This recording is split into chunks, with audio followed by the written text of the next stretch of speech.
Hello? Hello, can you hear me? I'm 15. Hello, it's Professor Zaid Akbar. Can you hear me now? किधर है?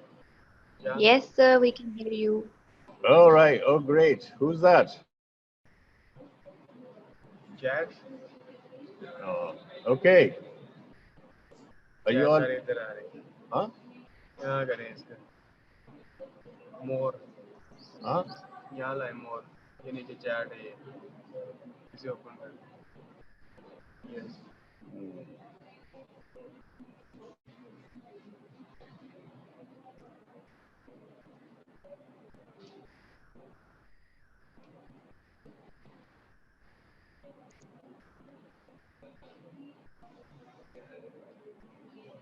Yes, from Sufyan, Trevor, and Maida. Oh, yes, yes. Yeah, they can hear me. All right. Okay. So let's get cracking. Good morning, M15. Good morning, everybody. I hope you find safe and healthy, along with your families. Right? I hope you're all fine. Try to stay at home and don't go out unnecessarily unless you have to. Right, very good. Well, we're trying to be safe as much as we can, but it's very difficult to be safe in a hospital. Hospital setup, patients हैं कोई पता ही नहीं होता कि who's COVID positive and who is not. So we assume that every patient who comes in, walks into the door to see you, you assume that they're all positive. यहाँ पे हालात भी कुछ ऐसे ही हो गए लाहौर में. I thought that the things will improve, but it looks like that they're getting worse and worse every day. As you probably all know from the figures that we're getting these days, Allah khairi kare. लग रहा है कि ज़्यादा बुरे हालात की तरफ ही जा रहे हैं. यहाँ पे लाहौर में तो hospitals are getting full, hardly any beds available for COVID patients, especially those who need some kind of assisted ventilation. बहरहाल अल्लाह बेहतर करेगा इंशाल्लाह. हम दोबारा से आपकी खूबसूरत अच्छी सी शक्लें दोबारा देखेंगे क्लास में. And then we'll have direct, your physical presence, and we'll be able to teach you better.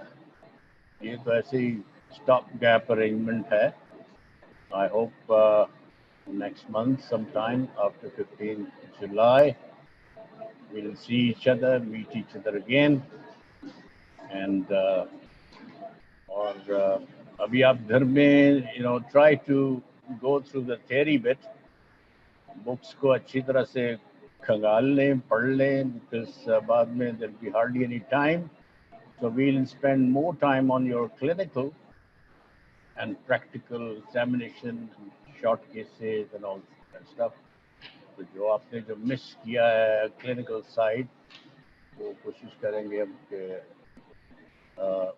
we'll cover that as well within a few months. जो भी available time हुआ. So let's start. I think what we covered so far was stomach and duodenum, and as you can see, that's the bit of a stomach, and as you know, the duodenum, that's the first part of the duodenum. That's the second part of the duodenum. The first part is the intraperitoneal. ये आप stomach के साथ जब आप abdomen खोलते हैं तो you can see that. और ये जो second part है of duodenum, ये this is, and the third part जो ये transversely जा रहा है, they are retroperitoneal. ये peritoneum के पीछे होते हैं. And one more thing, there's a fourth part of duodenum as well, which goes right up to the DJ flexure. That is duodenojejunal fracture. That's area. And this is the beginning of this is called DJ flexure, duodenojejunal flexure, and the beginning of the jejunum. Okay, right. And after jejunum, as you all know, is an ileum, and the ileum opens into the cecum at ileocecal junction.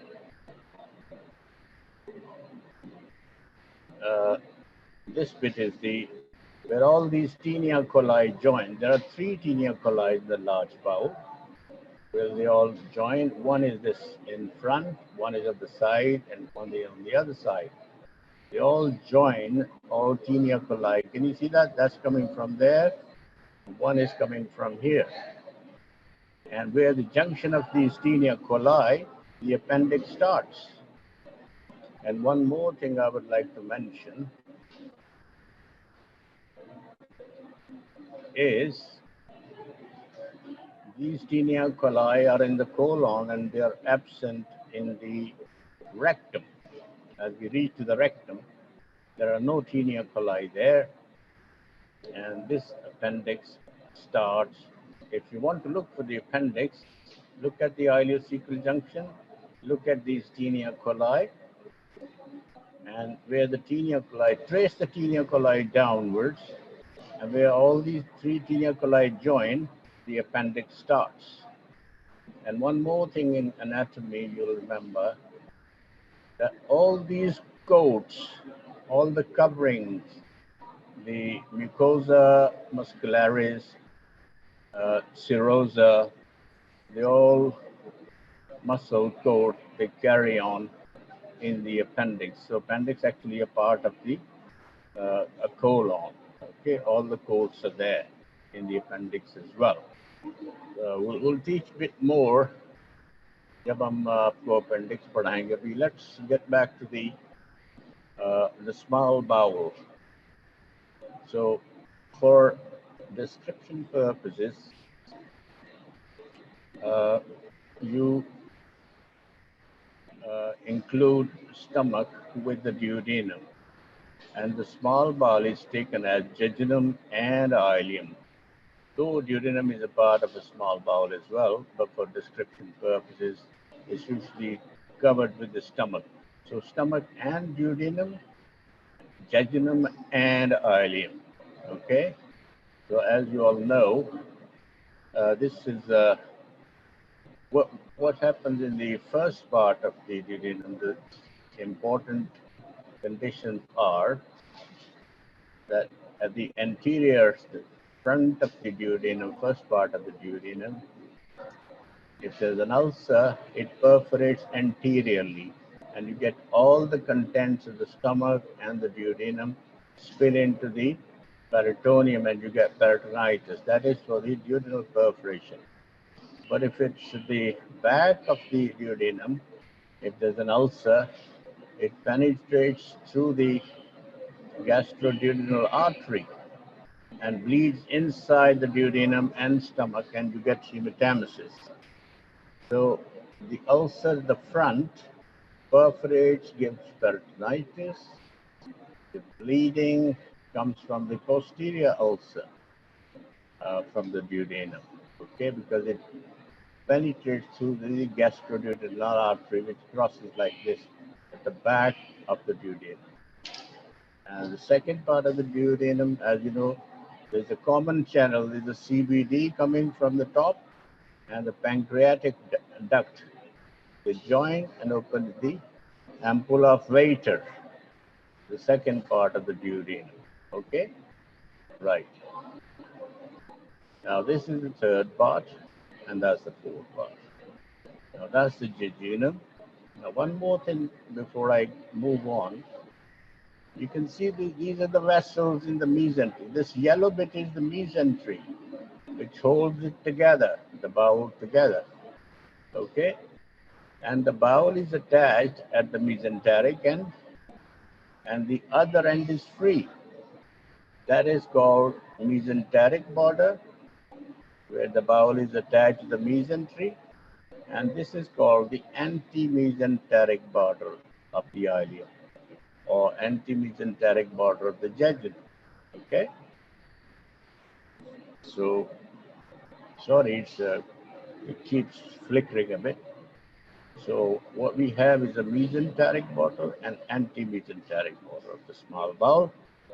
The only important thing at the anti-mesenteric border that sometime in 2% of the cases we have a Meckel's diverticulum. We have a Meckel's diverticulum at the anti-mesenteric border. It's like a little diverticulum. It can give problems. Okay. So I'll move on to the next one, and then we'll go on to right. Okay. Now the length. That's the similar presentation. See the duodenum, first part, second part, and now you can't see the second part and the third part. They're all behind this transverse colon, okay? And the fourth part. But you can see this DJ flexure. The duodenum, it comes in there at the back of this transverse colon, and it starts as a jejunum. This is a DJ flexure, duodenojejunal flexure, and this jejunum starts, okay? My marker keep disappearing. Okay, so that's the jejunum, and then it turns into ileum, okay? And that's the ileocecal junction, ileocecal valve. It's a one-way valve. Everything goes in forward, but nothing comes back, okay? It's a no-return valve. Unless it's incompetent, then in that case, a lot of colonic contents can come back into the ileum if that valve is incompetent, okay, which can happen in large bowel obstruction. There's a lot of pressure, and some can come back into this, okay. Now, the length of this small bowel, that is the jejunum and the ileum. When I say small bowel now, I'll not talk about the duodenum. It's jejunum and ileum. All right. So jejunum and ileum, it varies. From a small person, it could be around 300 centimeters. And if it's a big person, then it can go up to 850 centimeters. Okay, so the length, आप imagine कर लें कि 300 से लेके 850 centimetre तक ये लंबी है, from this duodenojejunal flexure up to the ileocecal junction. Okay, all this is. So if there's any problem there, there's ischemia there, there's a bowel gangrene, or something like a Crohn's disease, and you want to resect a bit of the bowel, you can resect it and do end-to-end anastomosis.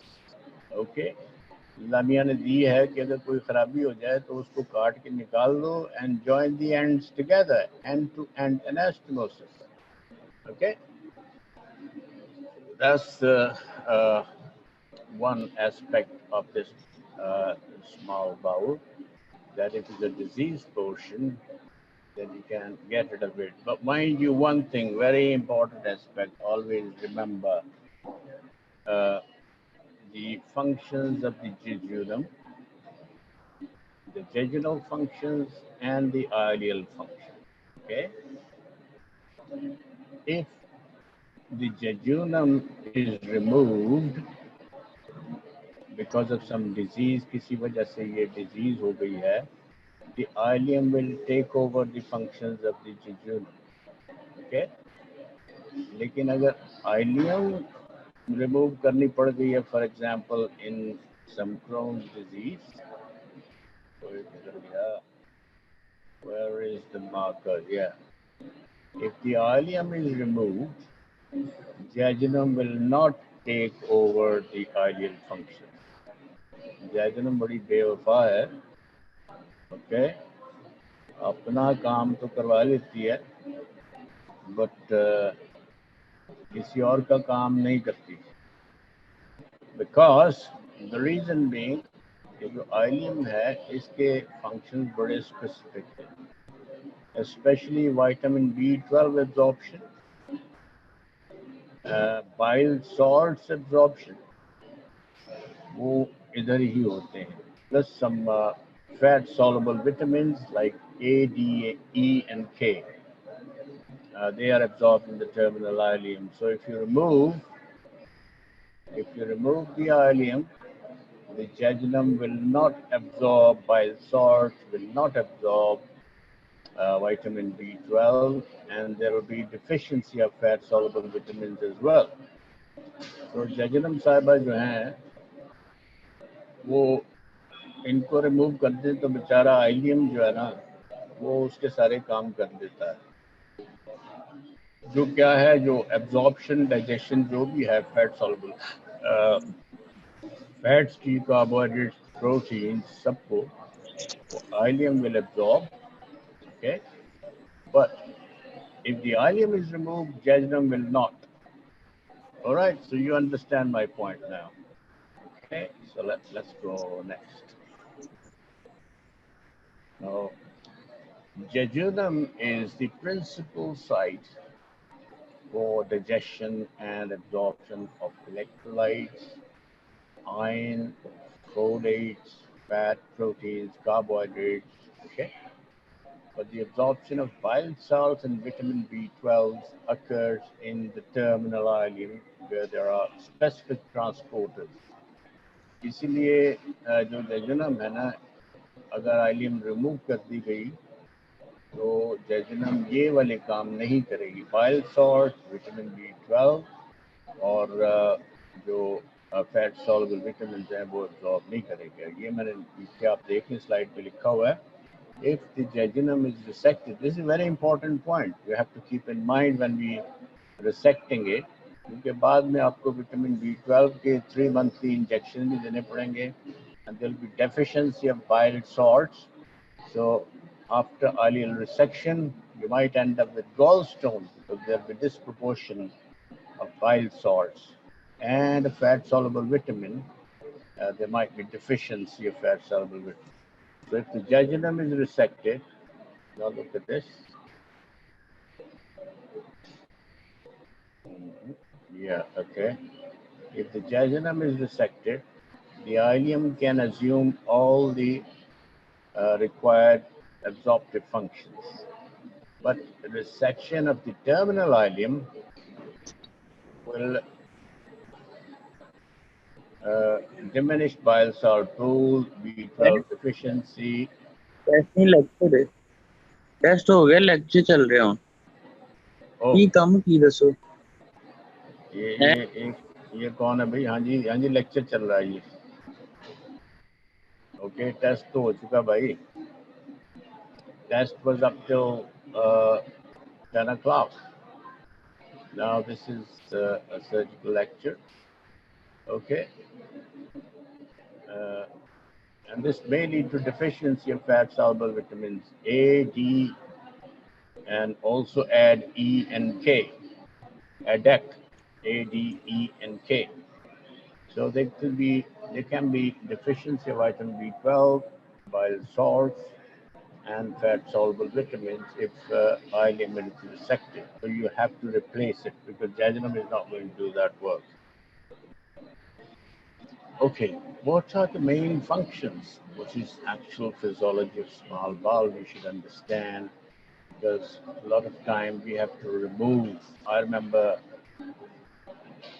I had to remove quite a bit of small bowel in a gangrene of superior mesenteric artery embolus. And if it goes gangrene, then you have to remove it.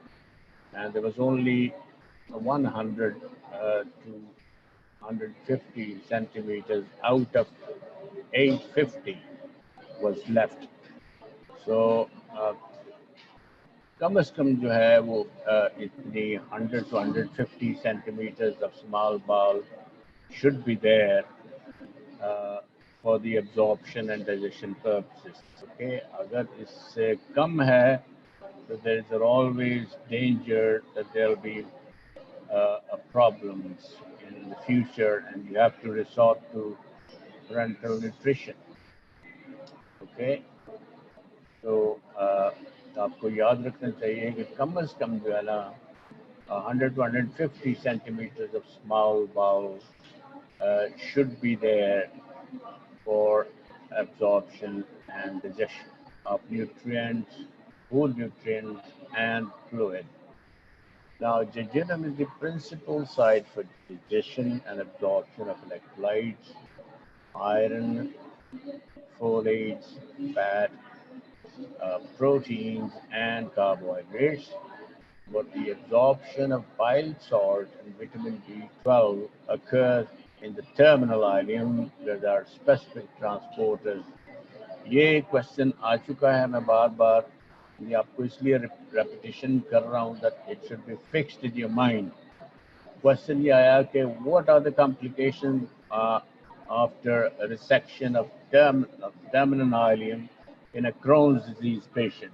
तो आप ये सारी चीज़ें लिखेंगे कि ये deficiencies हो जाती हैं और अगर जेजुनम वगैरह को रिमूव करते हैं तो ileum उसके सारे काम कर लेगी, but if you remove the terminal ileum, then these bile salt, vitamin B12, and fat soluble vitamin will need to be replaced. Okay.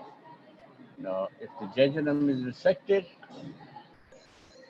again the ileum can assume all required absorptive functions. But if the section of terminal ileum, diminished bile salt pool, vitamin B12 deficiency may lead to deficiency of the fat soluble vitamins. Okay. Right. Next. मेरा ख्याल है कि थोड़ी सी समझ आ ही गई है, बार बार मैंने इतनी दफ़ा रिपीट किया इसको. That's the very important point about small bowel. Okay. अब small bowel diseases की बात कर लेते हैं, उसमें क्या क्या हो जाता है. उसमें malabsorption हो जाती है because of some inflammatory conditions. आगे जाके मैं उसकी भी बात करूँगा. I have just mentioned about Mackle's diverticulum. Mackle's he was a professor of anatomy and the surgeon. उसका बाप और उसका grandfather भी professor of anatomy थे. So he described that first, Mackle's diverticulum. Okay. So it has got very important surgical significance. चलो Mackle's के बारे में थोड़ा सा बता दूँ because sometimes there is a question on Mackle's diverticulum. It's a sort of diverticulum of figure of 2, right? अगर आप 2 का याद रखें कि it's 2 feet from the terminal ileum, 2 feet proximal. और ये 2 इंचेस लंबा होता है, 2% of the population में होता है. Okay, so remember the figure 2. ये 2 feet proximal from the ileocecal well, 2 inches long, and 2% of the population. Okay, or sometimes because of Mackle's diverticulitis, inflammation of the Mackle's diverticulum, it gives sort of similar picture as acute appendicitis. Patient आते हैं और इसी तरह pen होती है right islet fossa में, तो appendix तो normal होती है, but it's the Mackle's diverticulitis which gives rise similar pain. Okay, so I'll come back to Mackle's diverticulum again in a little while. Now, anatomy of the small and large intestine. What's the difference? Okay, the difference between the two is the small intestine, which comprises jejunum and ileum, it has valvulae conniventes, which a large bowel doesn't have, and it is supplied from the superior mesenteric artery. Okay, all of the jejunum and ileum are supplied by the superior mesenteric artery, arises from the celiac plexus, and celiac plexus arises from the aorta. Okay, as I shown you in the picture, the superior mesenteric artery is supplying in the mesentery, all the branches coming to the mesenteric border and supplying the blood supply to small bowel, has got a rich blood supply. So if you resect part of it and do end-to-end anastomosis, it survives very well. Unlike colon, which you have to be very, very careful when you resect it and join it back together. The large intestine comprises cecum, ascending colon, transverse colon, descending colon, sigmoid, and rectum and anal canal, as you all know.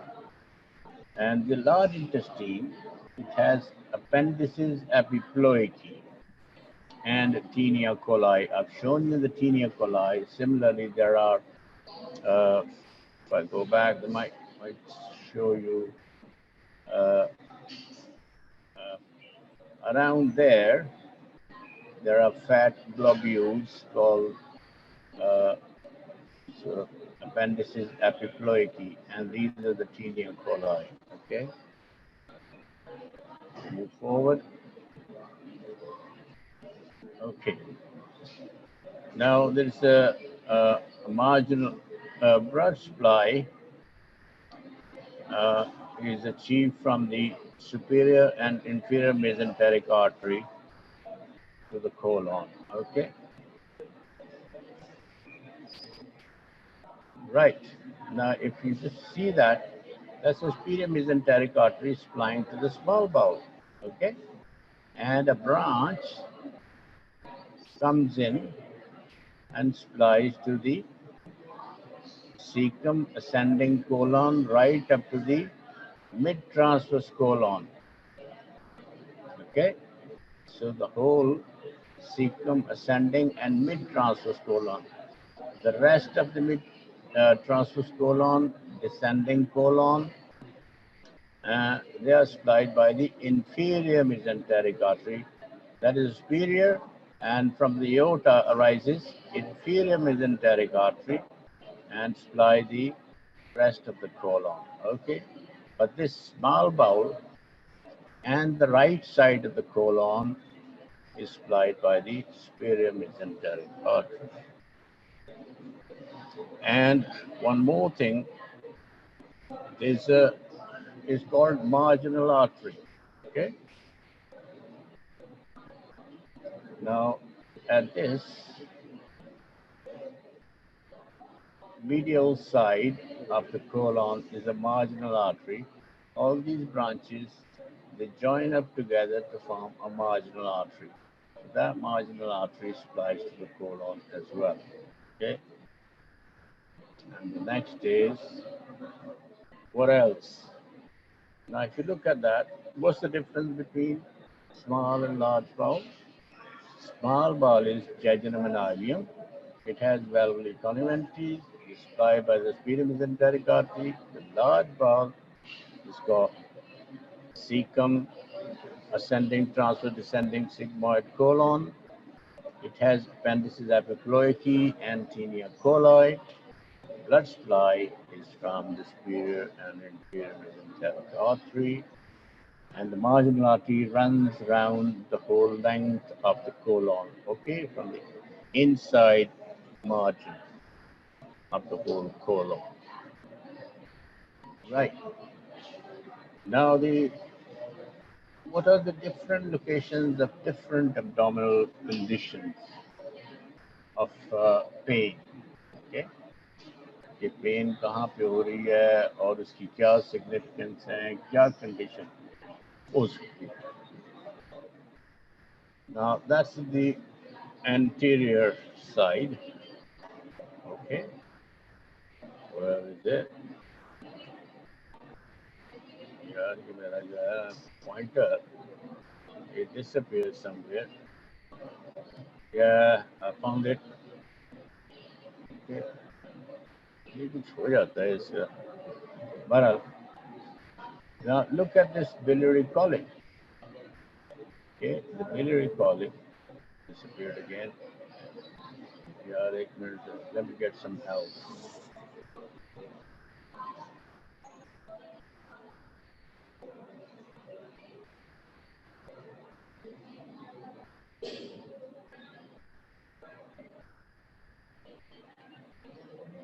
यार ये pointer कहीं गायब हो जाता है, ये कभी आ जाता है, कभी चला जाता है. हाँ?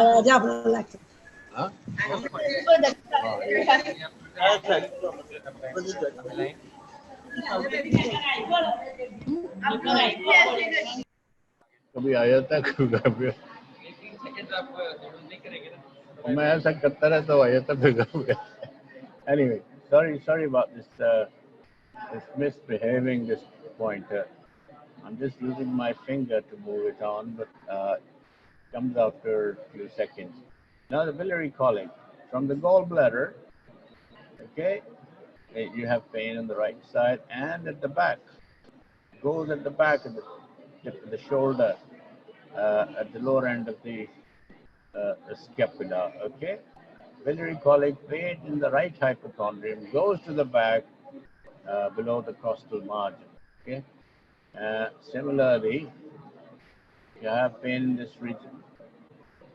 So my finger keeps moving to get you the pointer. Right, that's the area you can have cholecystitis, pancreatitis pain, and urinary ulcer pain on the right side. Okay, the renal colic, you can have anterior pain, but usually posterior pain. Now, if you have the central pain, okay, center of the abdomen, okay, this usually around the belly button. This is umbilicus, so around the belly button. If you have pain, it's usually the small bowel. For appendix is on the right side. You can have colon pain in the lower half of the abdomen. Ureteric colic, it comes from loin to groin. Okay, ureteric colic from the loin to groin. All right, sometimes it goes on the inside of the thigh or to the scrotum as well. All right, if you look at the back of it, if you get a shoulder tip pain, is something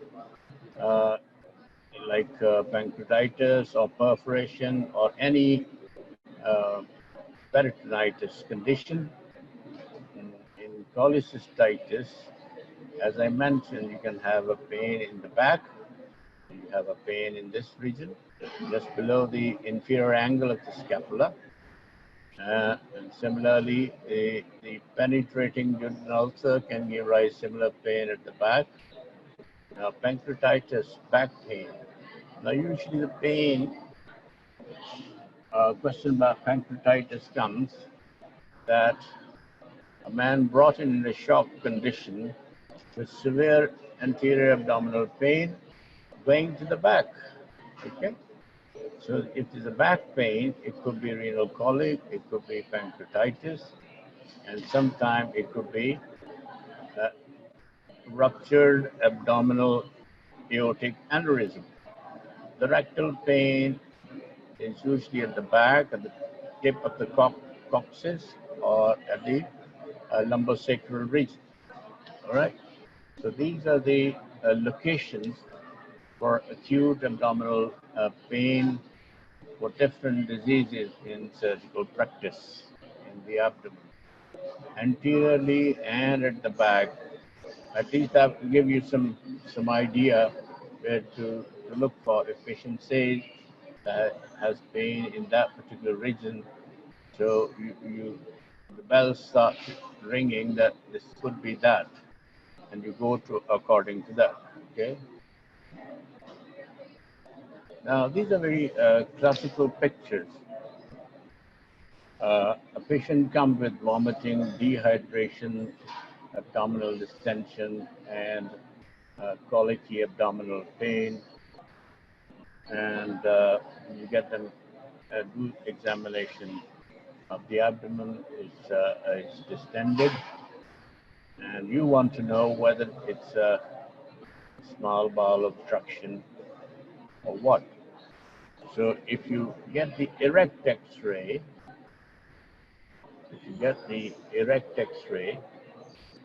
and you see this step ladder pattern, can you see this? It's called fluid levels, okay? The fluid levels in the bowel and the gas and air fluid levels, okay? This is the gas in a step ladder pattern. That's the level of fluid, and black is the gas, okay? So that shows that there is a small bowel obstruction, okay? And if you get a supine picture, you can see gas-filled small bowel loops, supine picture. So you get the X-ray done. You know that there's a problem, there is obstruction of a small bowel, and you should know how to manage that with an NG tube. You correct the electrolytes, give them IV fluids, and you try to find out the cause of it. Okay, you should know the different causes of small bowel obstruction. It could be previous operations, adhesions. Adhesions the commonest cause. It could be a hernia, and a hernia could be external herniation or internal herniation. External herniation, sometimes a loop of bowel is stuck in the inguinal hernia or a femoral hernia, and sometimes it has internal herniation that within the tummy you don't see any lump or any hernia in the abdomen, but internally it just gets stuck and or caught. The loop of bowel is caught, उसमें कोई फंसी आगे block हो गई है. As you can see the gas and the air fluid levels in this picture, which is at the erect level. Yeah, that's the erect picture. So you ask for supine film of the abdomen and erect. Erect will give you the levels. Okay. Right, that shows the small bowel obstruction. Adhesion is one of the commonest things. Most of the time it settles on conservative means. And if it doesn't settle after 2 to 3 days and the obstruction gets worse, you have to operate. But mind you, दोबारा से operate करना, you can increase the adhesions, so try to manage it conservatively with NG tubes and IV fluids. Okay. Right, next. Right, this is a barium animal.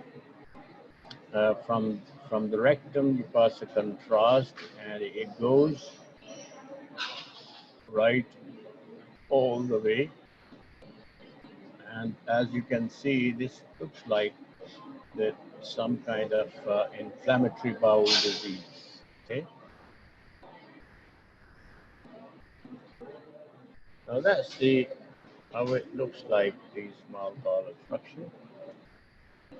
When you open up the tummy, and you can see that there are loops of small bowel which are quite dilated, and you follow them and you'll reach to a narrow point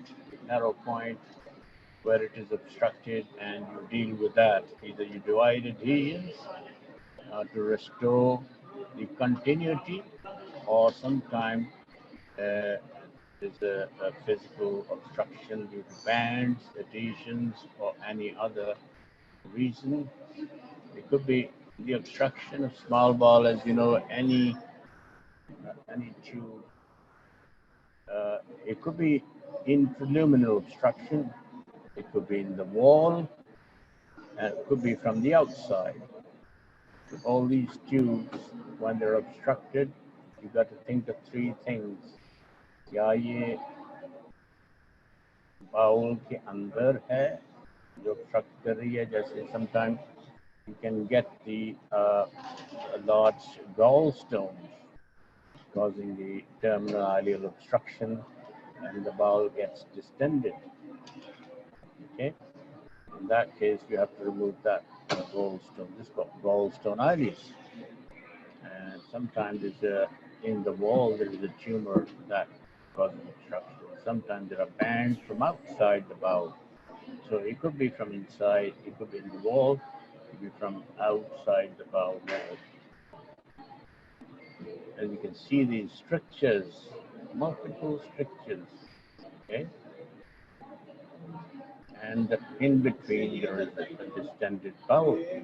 So that's the mesentery. That's the mesentery and the vessels coming in.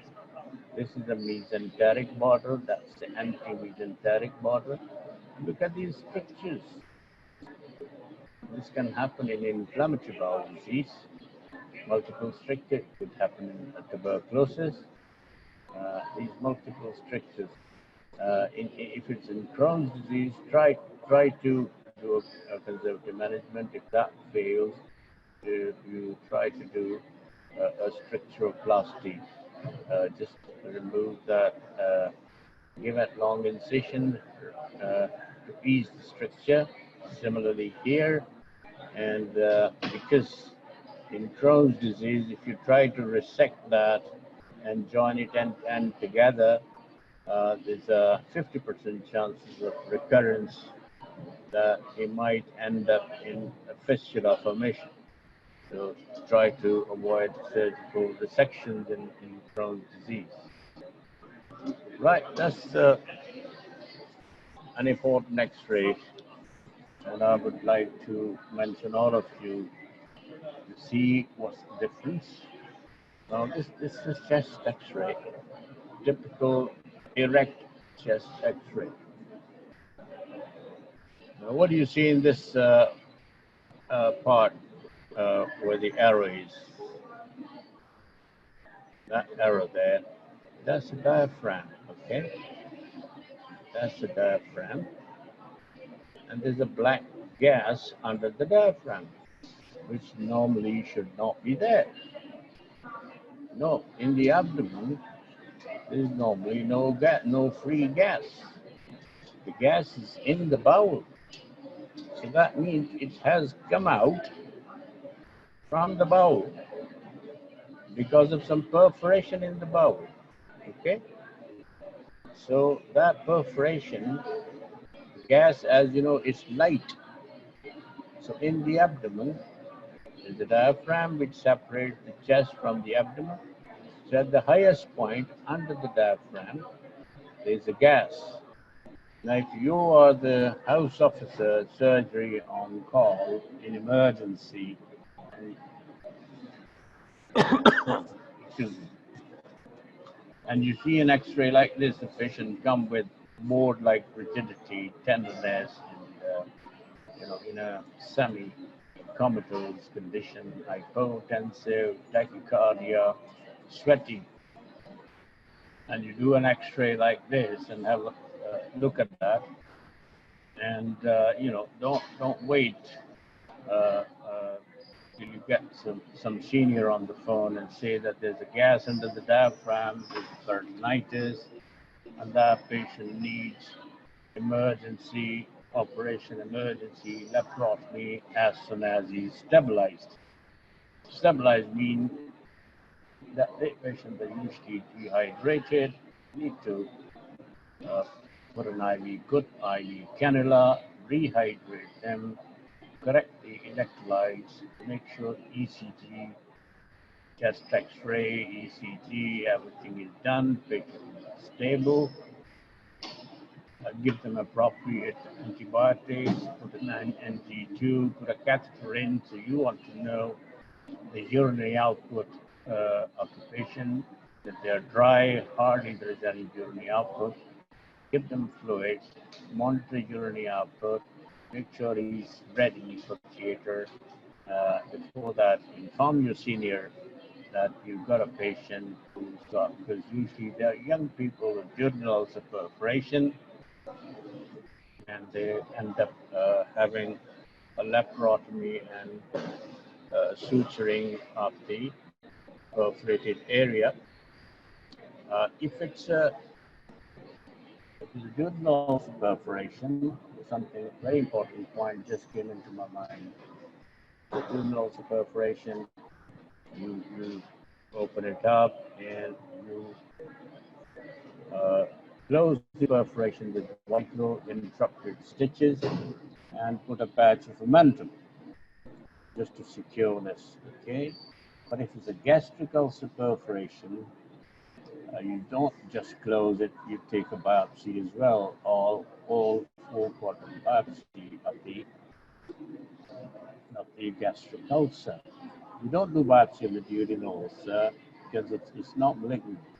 It's usually, most of the time, it's not malignant. But it's a gastric ulcer perforation. To do a biopsy, make sure it's not a malignant gastric ulcer. So that's the difference between the two.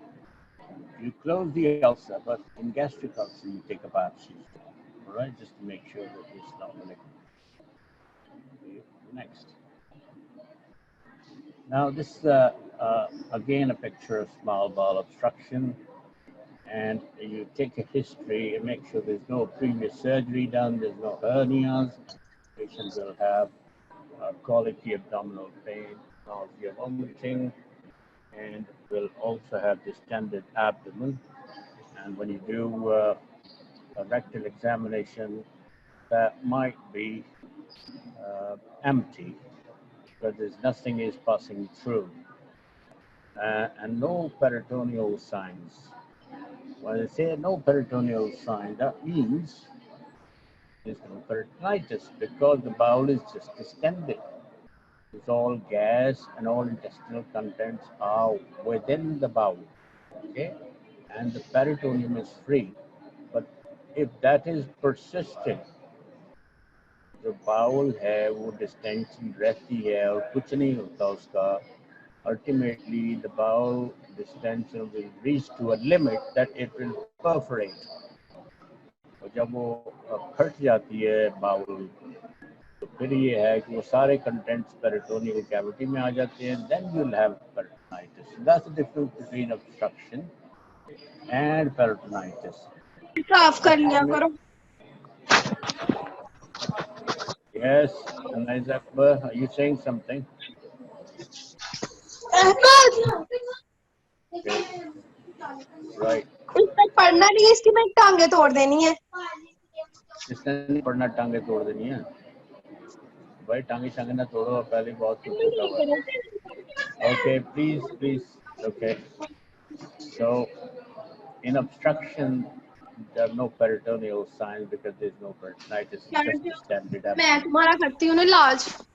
Soft उधर आओ पीछे. soft distension. Okay. Right. So that's the difference. If peritonitis, you put your hands in the tummy, press it a little, and let it go. There'll be rebound tenderness. Okay? There'll be rebound tenderness. In obstruction, there is no rebound tenderness. All right. I hope you understand. Now, this is a clinical thing, actually, when you come to the hospital, the wards. I hope as soon as possible, I'll be able to perform that rebound in some patients, and then you will understand. Okay. All about next.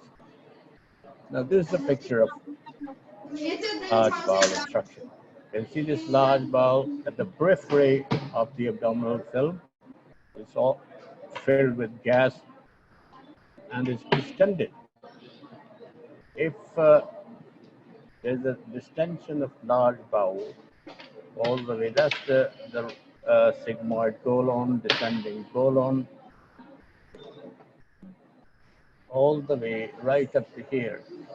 Now, if there's an ileocecal junction there, okay, so the gas doesn't go back into the small bowel. So it's like a closed loop obstruction. It's like a closed loop. There's no feces or gases can pass. So all collects in there and keep on increasing. Okay. Now the important thing is this diameter. If it is more than uh, 10 to 14 centimeters, that there is an imminent chance that this is going to perforate the cecum, because that's the blind end at the terminal. At the terminal ileum, no gas is going there. Back into the ileum is going to stay there. So the maximum brunt, सबसे ज़्यादा pressure जो है ना वो caecum पे आता है, और सीकम की डिस्टेंशन अगर 10 से 14 सेंटीमीटर से ज़्यादा हो गई है, इसका मतलब ये है कि ये किसी वक्त भी ये बाउल फट सकती है. And perforation of the cecum of the large bowel is a bad sign because you got feces in it. If the feces come into the peritoneal cavity, it's a bad news. It's called fecal peritonitis, and we don't want to see that. If you see somebody with a large bowel obstruction, make sure the diameter of this bowel is not 10 to 14 centimeters. If he's reaching to that level, you need an emergency operation, laparotomy, to deal with that obstruction, so you can have less and less pressure on the cecum. Okay? So the important thing is, this is called closed loop obstruction. Okay? There is some tumor, some blockage there, and back pressure all the way down to the cecum. Okay? So the maximum pressure is on the cecum. Right, next. Now this is an angiogram. You can see this is an angiogram, and you can see that's the kidney, that's the kidney, that's the renal artery from the aorta. Okay, and you're going down to the kidneys. Now from the aorta, as you can see from the celiac plexus, this is superior mesenteric artery going to the small bowel, and a branch going to the colon as well. Now, the reason I picked up this angiogram, mesenteric angiogram, to show you that sometimes there's a severe abdominal pain of mesenteric ischemia. That means the superior mesenteric artery, there's an embolus, comes from the heart or from the aorta and lodges in somewhere here. So there is no blood supply to the small bowel. Small bowel can go gangrene, and the patient presents with acute abdomen, gangrene of the small bowel, and that needs resection. Okay, so that's one thing that you should remember. Sometimes it's called, a lot of people got atherosclerotic vessels. That means very narrow, the very small amount of blood goes through into the bowel. Because of atherosclerosis, this is very narrow. Okay. So whenever they have some food, जब खाना खाते हैं, खाने के बाद खाना जब यहाँ पे small bowel में आता है, and there is a need of blood supply for digestion, तो ये तो बड़ी narrow हो चुकी हुई है.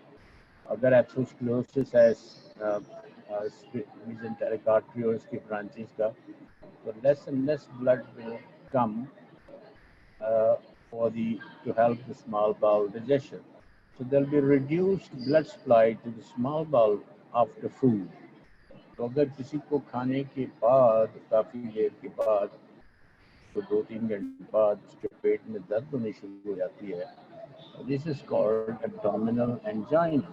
It's called abdominal angina. So in an elderly person, जिसको atherosclerosis है और उसको खाने के बाद abdominal angina होता है, you might suspect that there is some atherosclerosis, of narrowing of the superior mesenteric artery and its branches. Okay. Now, inflammatory bowel disease, as you know, this is an autoimmune problem. It's got Crohn's disease and also colitis. But the conditions like कोई infective colitis है या ischemic colitis है या कोई gastroenteritis है, they are not included in inflammatory bowel disease because this is an autoimmune problem, ulcerative colitis and Crohn's. That's why it's given separately the name IBD, inflammatory bowel disease. Okay, complications of ulcerative colitis can cause acute toxic dilatation. That's the problem that you get into surgery. The problem there, like acute toxic dilatation of the colon, then you got to go in there before it perforates. Okay, perforates, you got to go in there. Sometimes इतना ज़्यादा bleeding होती रहती है, it doesn't stop, and you have to go in for surgery. Otherwise, you do conservative means of immunosuppression and steroids and other stuff.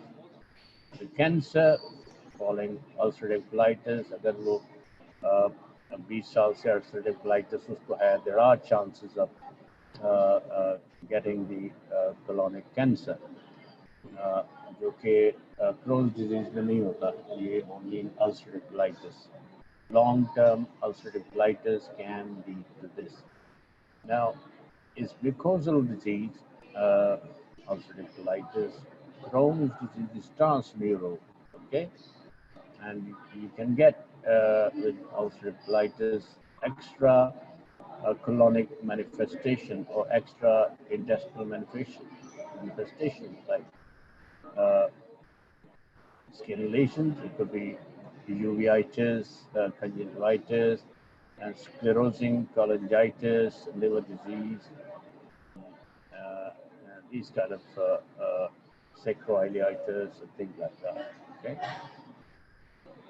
so these are the about inflammatory bowel. I think you're getting to the time now. It's only 1 minute. We'll carry on with this different mild to moderate disease, colitis, severe fulminant diseases. Continue that next time. I hope it is okay, and come back to it whenever. All right. Is there any question? Anything? Okay. I hope.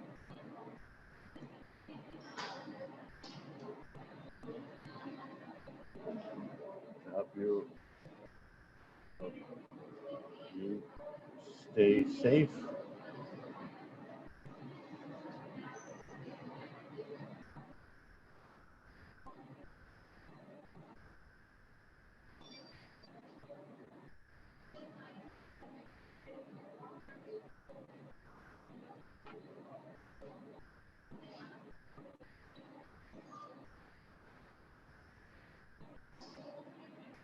Okay, thanks. Goodbye.